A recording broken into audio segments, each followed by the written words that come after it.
Tika lagi hana masuk dalam kawan mensagai. Ona hat thon ka mantang kada yang pupu main game. Mbah pupu geng kami. Nyo kan bek dia katanya nyo dah chip nyo dino dah main. Yang kena bawa mengka. Ika Wah. okey umurnya padung kan. Nyo tanyo kalau hebat akhir zaman hanjut lem enchip. Ika dah insah bacu juk guru. Alah, tu ikan bek dia tak pegah-pegah. Ikan paduk perleg. Paduk be perleg. Kuduk dino ju. Bukan Ikan bek kada kepusok-sok dah benar. Ikan bek sok-sok malam menan. Munya perleg ke? Paduk be nak ukrim. Kon kir nyo boleh pegah. Ika berinsah bacut. Nyo kon jamun urung orang tengok main judi. Karena judi yang bahaya. Jadi urung orang tengok main judi payah gerak lapak sabah lautung main yang karena bahaya main judi. Tapi main jamun jino kedai kopi Ika malah ke kulong main yang bahan layo main urung jino main chip. Jadi benar Ika berinsah bacut ji. Anjut lagi anda yo.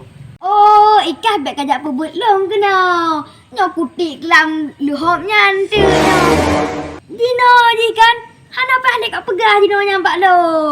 Nyo kon masalah aku nak pubut kah kir. Tapi hilong ku pegah, ku bina tehat ke kah supaya Ika nak bele ka pubut, but yang hanaga, but yang haram.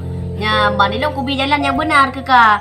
Kan nak berah Nabi Muhammad hang gebi main chip, hang gebi menjudi katanya. Karena nanti orang mati katanya akan katanya putra yang kali dah pubut ino masalah dunia jema. Temai kah hana yang teman tu ke support le malaikat lang kubu. Okey kah tongkat malaikat gimana ni kah? Kah kir tongkat malaikatnya nak lagi renang rian. Oh hana kir. Ni ban sik man. Tongkat malaikatnya ukuran punya kenang tu 7 lapis hidup tu. Jika bayangkan ikan dengan kemenyo kadom lam jumnyo cuma dek. Ibaratkan lagi bau ater nayang ri nayang muda nayang macam buah lipir. Yang pamaji kir. Oh, benar?